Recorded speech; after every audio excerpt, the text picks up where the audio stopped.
Namaste everybody.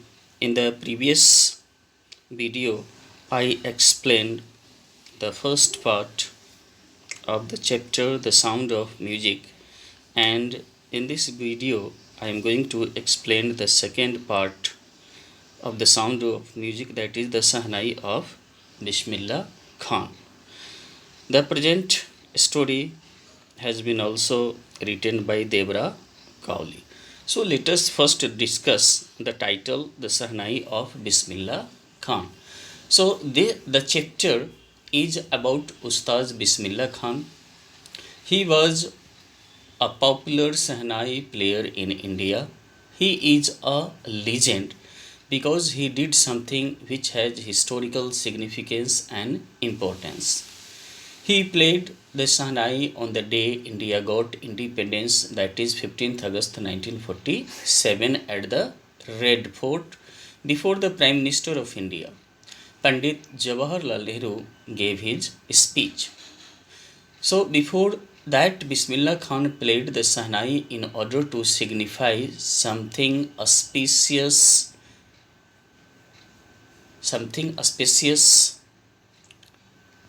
things going to happen in our country.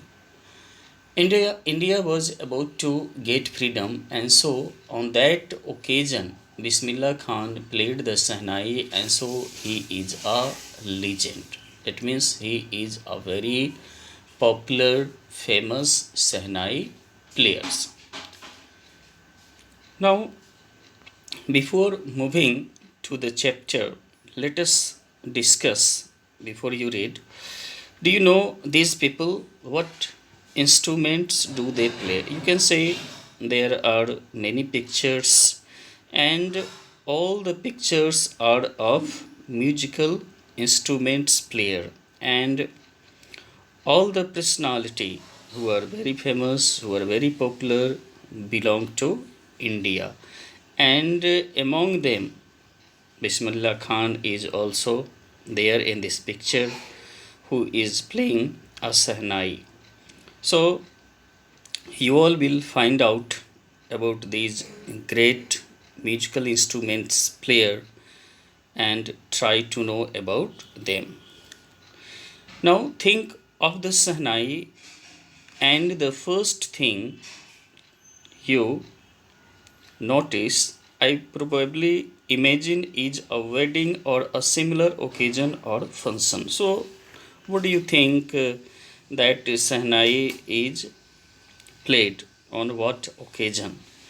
So it is very clear that you might have seen that the Sahnai is played on the occasion of wedding or similar functions. The next would probably be Ustaz Bismillah Khan, the Sahnai maestro, playing this instrument. So you are all very much aware about this great personality, Bismillah Khan, who played the Sahnai. Now let us come to the very first paragraph of this chapter. Emperor Aurangzeb banned the playing of musical instrument called pungi in the royal residence, for it had a shrill, unpleasant sound. Now let us first see the difficult words. Ban means prohibited. Shrill means very sharp and unpleasant sound, something that you do not like.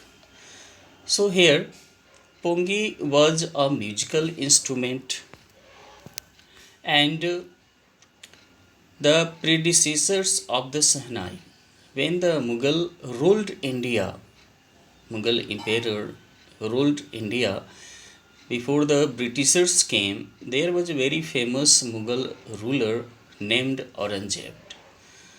He did not allow the pungi to be played in his royal palace, it means the residence, because he felt that it had a shrill, it means very unpleasant sound.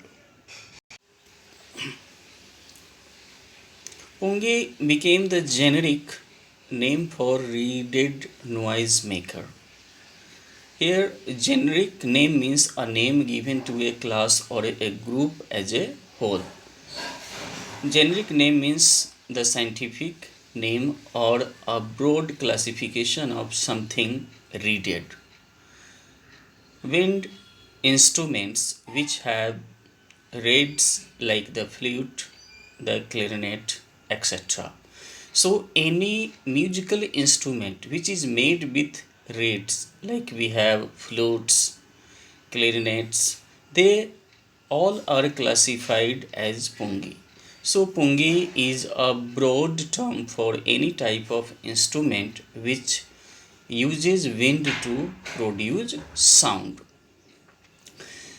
Few had thought that it would one day be revived. Here, revived means bring back to life.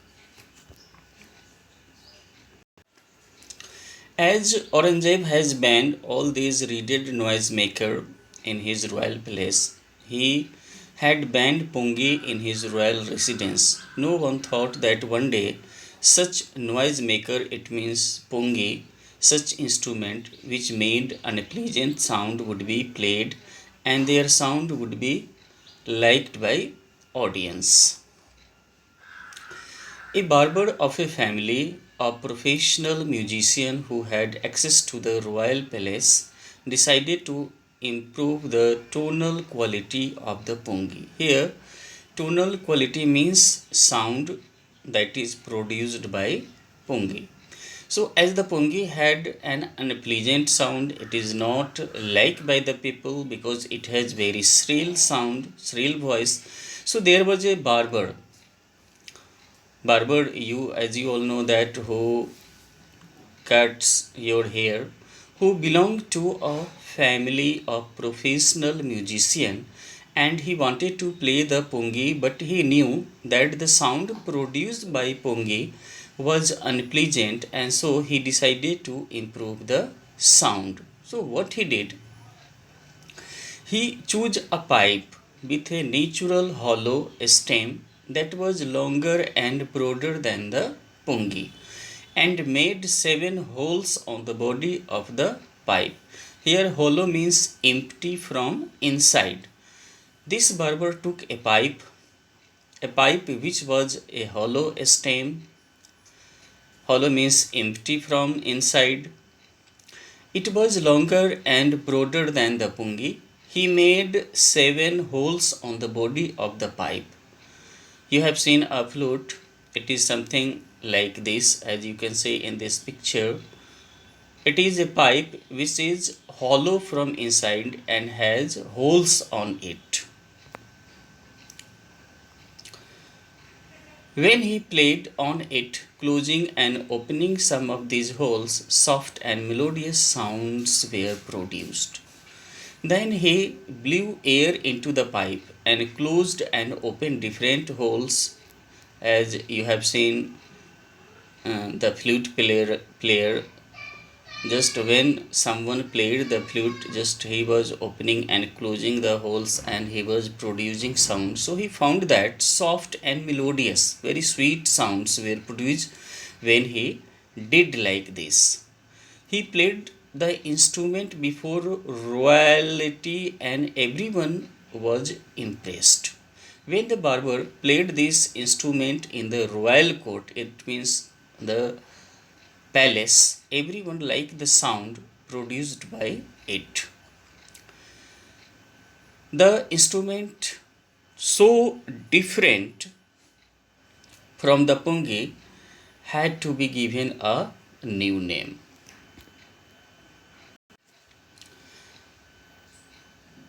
Now, the royal court thought that this instrument was different from the pungi, and so it should have a different name also. As you can see in the picture, this is pungi and another is sahnai.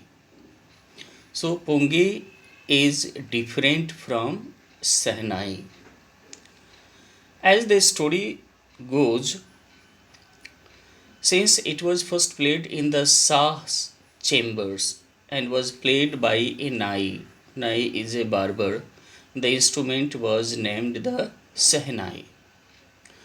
Now, there is a story behind the name given to this instrument, that is Sehnai. This instrument was played for the first time in the royal residence of the Shah. Shah was a name given to king. Shah means king. Mughals called the king as Shah. As the Nai, that is the Indian term used for a barber who can uh, cut our hair and shave. So barber had played it for the first time. They called it Sehnai. So the first part is Shah, which stands for Shah, and the second part Nai, that is a barber. So this instrument was named as Sehnai. The sound of the Sehnai began to be considered auspicious. Here, auspicious means promising to bring good fortune. It means it is believed that good things will happen.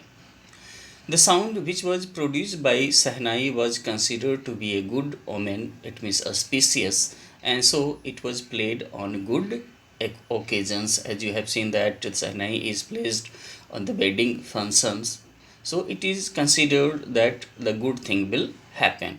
And for this reason, it is still played in temples and is an indispensable component of any North Indian wedding. Here, indispensable means without which a place of work cannot be done. Something which is necessary, very important.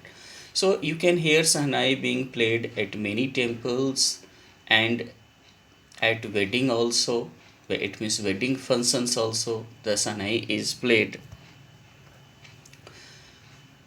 In the past, the Sahnai was part of the Naubat or traditional ensembles of 9 instruments found at royal courts. Here, ensembles means uh, here considered as a group.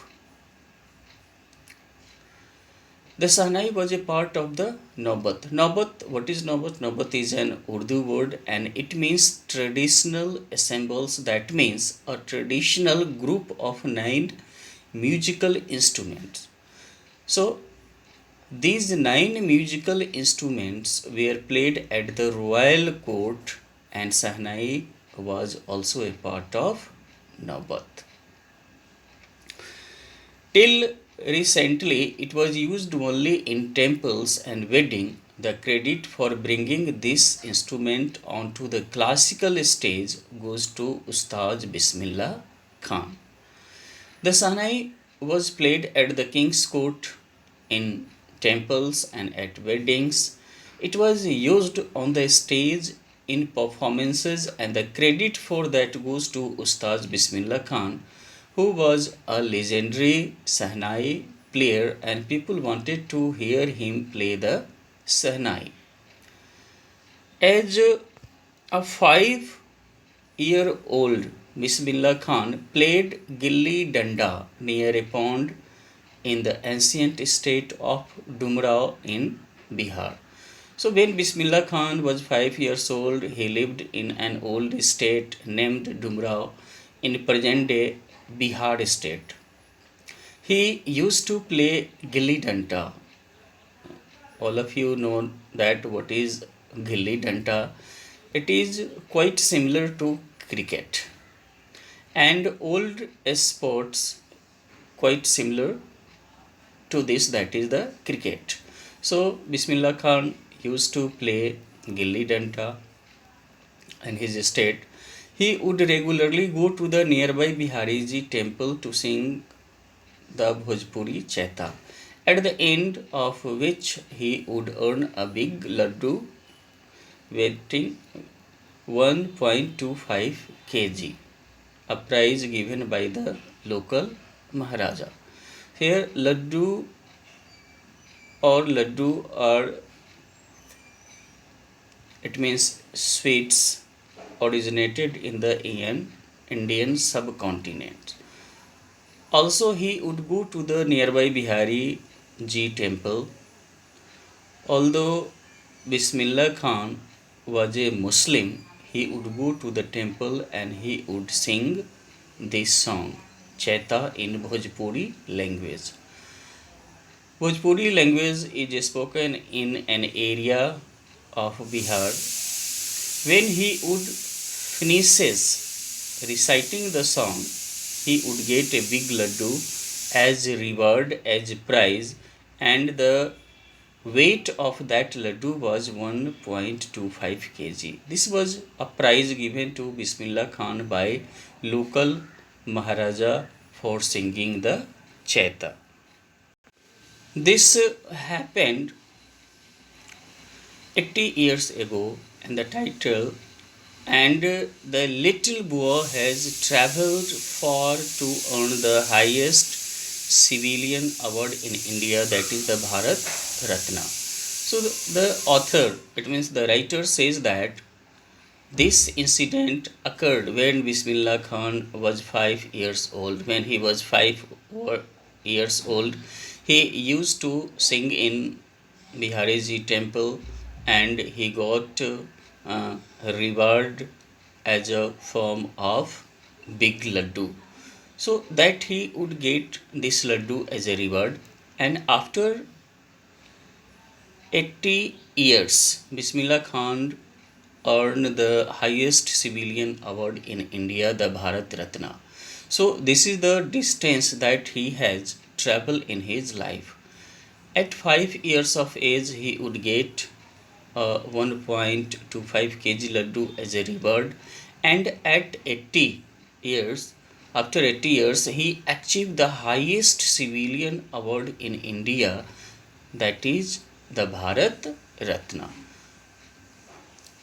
Born on 21 March 1916, Bismillah belongs to a well-known family of musicians from Bihar. So Bismillah Khan was born on 21st March 1916 in a family of musicians in Bihar. His grandfather Rasul Baks Khan was the Sahnai Nawaz of the Bhojpur king's court. His father Paigambar Baks and the paternal ancestor were also great Sahnai player. Here paternal ancestor means ancestors of the father. The lineage on his father's side was full of great Sahnai players. We can say that Bismillah Khan they acquired the skill of playing the Sahnai from his ancestors. His grandfather was a great Sahnai player. He played the Sahnai in the court of the Bhojpur king. His father and all paternal ancestors were also great Sahnai players.